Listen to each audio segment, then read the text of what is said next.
Hello बच्चों, आज हम लोग को क्लास 12 की मैथमेटिक्स में रिलेशन एंड फंक्शन का दो संबंधों का संयोजन पढ़ना था, यानी कि composition of two relations. Relations क्या होते हैं, उन्हें हम कैसे डिनोट करते हैं, टाइप्स ऑफ रिलेशन हम पिछली क्लासेस में पढ़ चुके हैं।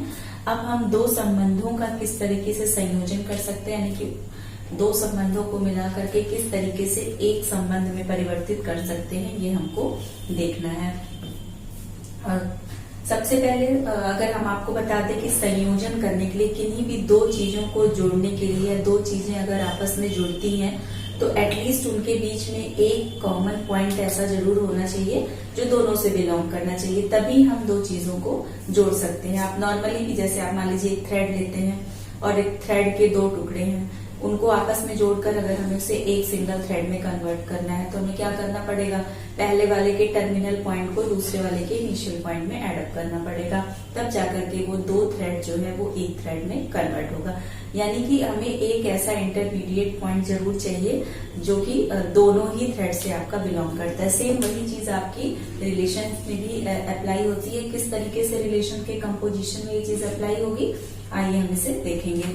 हमने यहाँ पर एक एजम्पशन मेड करी है, आर एक रिलेशन है, सेट हमने तीन सेट लिए हैं ए बी सी। हमारा पहला एजम्पशन है कि हमने तीन सेट एज्यूम किए हैं, A B C are three non empty set, यानी कि तीन अरिक्त समुच्चय हैं। And small A B C are the element of A B C respectively, यानी कि small A B C capital A B C के क्रम से अवयव हैं।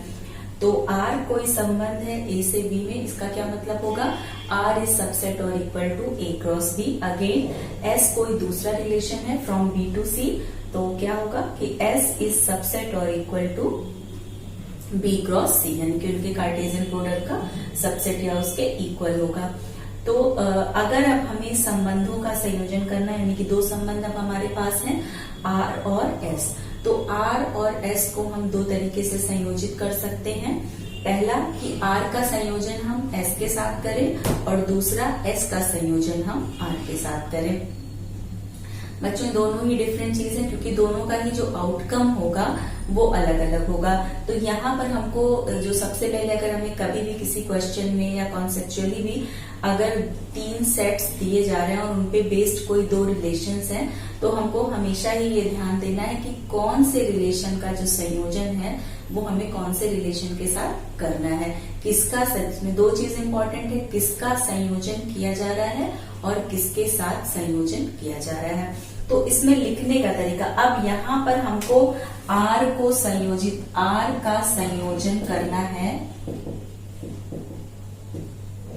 S के साथ, तो इसको ये हम मान के चल रहे हैं कि हमें R का संयोजन करना है S के साथ में, जनरल केस है, तो हम उसको लिखते हैं SOR। बच्चों लिखा उल्टा जाता है और पढ़ा कैसे जाता है, R कंपोजिशन S, लेकिन लिखा जाता है SOR। तो अब जो है कंपोजिशन के बाद हमको एक नया रिलेशन मिलेगा, यानी कि SOR अगर हमने कंपोजिशन कर दिया है तो डेफिनेटली हमारे पास एक इंटरमीडिएट पॉइंट होगा जिसके जरिए हमने A से C को अटैच किया है, दो रिलेशंस को एडअप किया है, और नया रिलेशन जो हमारा बना है वो आपका SOR है, यानी कि R का संयोजन S के साथ। तो R का संयोजन S के साथ में एक ऐसा संबंध है जो सेट A से सेट C में है, यानी कि डायरेक्टली सेट A से सेट C में है। एंड SOR अब जो होगा वो आपका सबसेट और इक्वल होगा A क्रॉस C के। क्यों? क्योंकि SOR जो है वो आपका एक रिलेशन है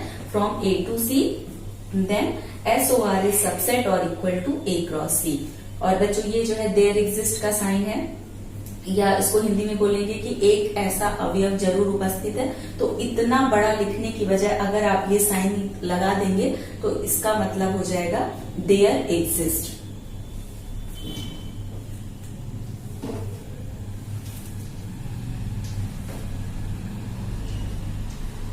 एक ऐसा एलिमेंट B एग्जिस्ट करेगा जो सेट B में जरूर होगा। तो SOR लिखने का तरीका क्या है, ऑर्डर, अब हमको ऑर्डर्ड पेयर AC मिला है। ऑर्डर्ड पेयर AC जहां पर एक एलिमेंट B ऐसा है जो कैपिटल B से बिलोंग करता है और A और B में रिलेशन R है और B और C में रिलेशन S है, while A is element of A and small c is element of C।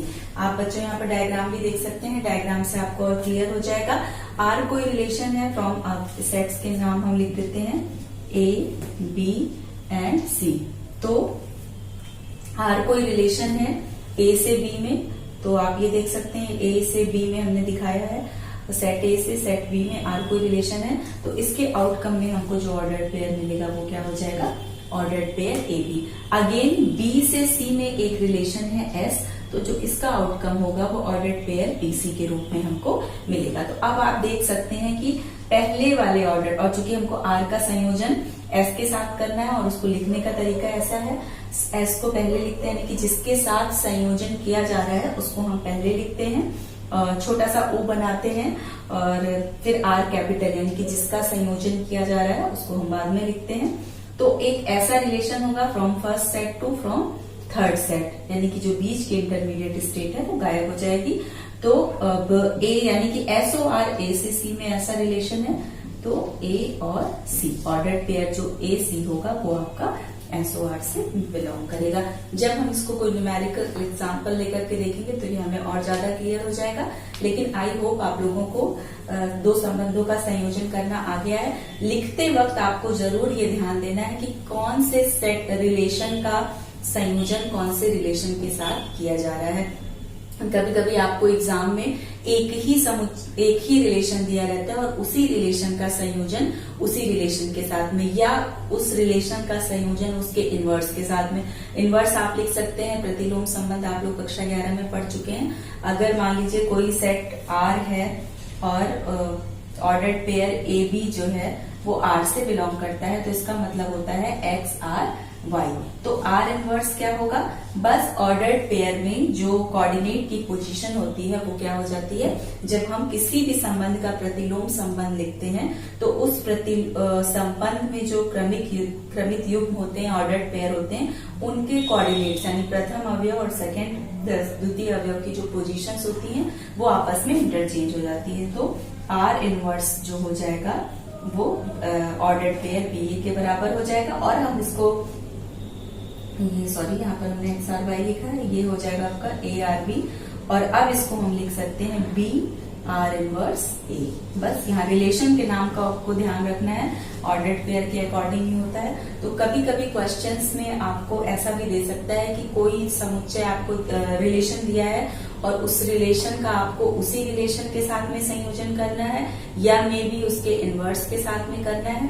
तो आपको ध्यान इस चीज का हमेशा देना है कि किसका संयोजन किया जा रहा है और किसके साथ में किया जा रहा है। जिसका के साथ में संयोजन करते हैं उसको हम पहले लिखते हैं, उसके बाद स्मॉल o लिखते हैं बीच में, और फिर जिसका संयोजन किया जा रहा है उसको हम लास्ट में लिखते हैं। लिखने का तरीका थोड़ा डिफरेंट है। आप इसको S का संयोजन R के साथ बिल्कुल नहीं समझेंगे। SOR का मतलब होता है R का संयोजन S के साथ में। तो आइए देखते हैं इसी पर बेस्ड एक थ्योरम। संबंधों के संयोजन पर बेस्ड एक थ्योरम है बच्चों, और इसको कभी कभी आपके NCERT में भी पूछा गया है और इसका प्रूफ आता है एग्जाम में, कभी कभी 3 मार्क्स में या 2 मार्क्स में आ सकता है। तो यदि A B C 3 समुच्चय हैं जहां R इज सबसेट और equal to A cross B and S is subset और equal to B cross C, तो इसका मतलब हुआ R कोई संबंध है A से B में और S कोई संबंध है B से C में। SOR मतलब R का संयोजन S के साथ में। तो SOR का जो इनवर्स होगा वो S इनवर्स का संयोजन अगर हम R इनवर्स के साथ करते हैं तो जो दोनों का आउटपुट या रिजल्ट होगा वो सेम होगा। तो 1 by 1 हम लेकर के चलते हैं। LHS है हमारा SOR का इनवर्स।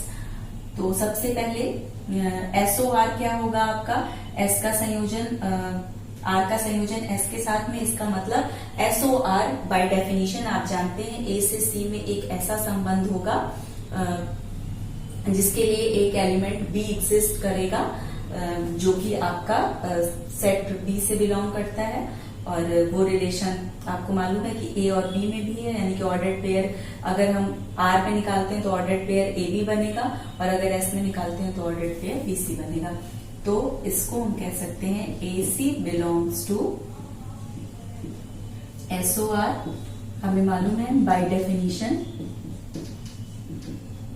यानी कि संबंधों के, आप यहाँ पे पूरा लिखेंगे, ब्रैकेट में भी तो हमने छोटा सा लिख दिया है, आपको यहाँ पर लिखना पड़ेगा संबंधों के संयोजन की परिभाषा के अनुसार। पूरा आपको एक लाइन लिखना पड़ेगा कि कैसे जो है ऑर्डर्ड पेयर AC जो है आपका SOR से बिलोंग कर रहा है। तो ऑर्डर्ड पेयर CA जो होगा वो आपका बिलोंग करेगा SOR के इनवर्स से। तो इसको हम अपनी इक्वेशन नंबर 1 मान लेते हैं। अब नेक्स्ट बच्चों हम लोग RHS को लेकर के चलते हैं। RHS में सबसे पहले हमको क्या निकालना पड़ेगा, R इनवर्स। तो हम ये मान के चलते हैं AB, यहाँ पर आपको सबसे पहले एक एजम्पशन मेक करनी पड़ेगी, let small a is element of A, small b is element of B and small c is element of capital C। और ordered pair AB belongs to आपका R हो जाएगा एंड ऑर्डर्ड पेयर BC आपका belongs to S हो जाएगा। ये हमारी assumptions हैं, बाय डेफिनेशन हम जानते हैं। उसके बाद हम LHS से स्टार्ट करेंगे। तो AB belongs to R, then ordered pair BA belongs to R के इनवर्स। ठीक, अगेन दोबारा हम देखेंगे, हमको S इनवर्स चाहिए, तो S से कौन बिलोंग कर रहा है, ordered pair BC belongs to S, this means ordered pair CB belongs to S inverse.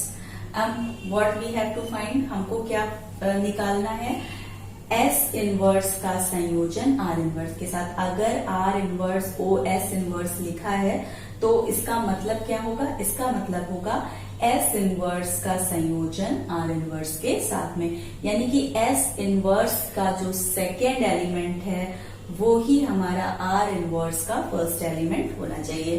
तो अगेन हम यहाँ पर देख सकते हैं कि इसके लिए भी एक स्मॉल b एक एलिमेंट ऐसा होना चाहिए जो S इनवर्स में हो, यानी S इनवर्स का जो ऑर्डर्ड पेयर है उसका सेकेंड एलिमेंट हो, और जो R इनवर्स का ऑर्डर्ड पेयर है उसका वो फर्स्ट एलिमेंट हो। क्यों, क्योंकि हमको S इनवर्स का संयोजन करना है R इनवर्स के साथ, और लिखने का तरीका हमारा होता है R inverse O S inverse.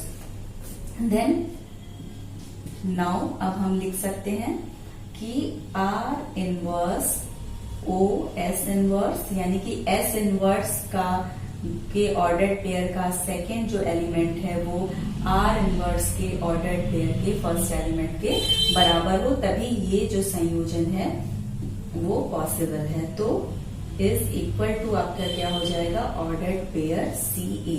तो यहाँ पर होगा there exist element B belongs to B।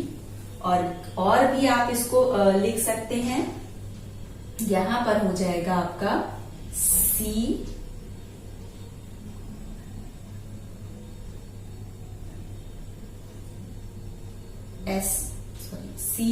S inverse B and B R inverse A, और जब हम इनको मिलाएंगे तो ये आपका CA के बराबर हो जाएगा।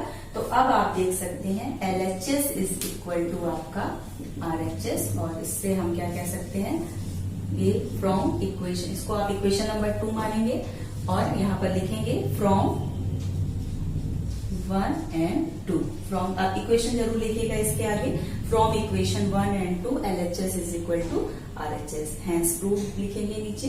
तो अब आपको ये थ्योरम आपका प्रूफ हो गया, ये पूछा भी गया है कई साल आपके एग्जाम में, और इम्पॉर्टेंट भी है क्योंकि यहाँ से आप देख सकते हैं कि किस तरीके से हम इनवर्स यानी प्रतिलोम संबंधों का प्रयोग कर रहे हैं संबंधों के संयोजन के लिए। और किसी भी संबंध का प्रतिलोम निकालना आसान है, हमको सिर्फ उसके ऑर्डर्ड पेयर को क्या कर देना है, उल्टा कर देना है, यानी कि उनके जो एलिमेंट्स उनकी पोजीशन को चेंज कर देना। और दूसरी जो ध्यान देने वाली चीज है वो हम आपको बार बार बता रहे हैं कि किसका संयोजन किसके साथ करना है, इस पे आपको फोकस्ड रहना है। तो इस पे बेस्ड कुछ एग्जांपल्स हम आपको नेक्स्ट क्लास में बताएंगे, और जो इक्विवेलेंस रिलेशन का आपका रह गया था उसे बताएंगे, और उसके बाद हम लोग फंक्शंस पर आएंगे। तब तक आप लोग इस पे बेस्ड न्यूमेरिकल सॉल्व करने की कोशिश करिएगा। Thank you.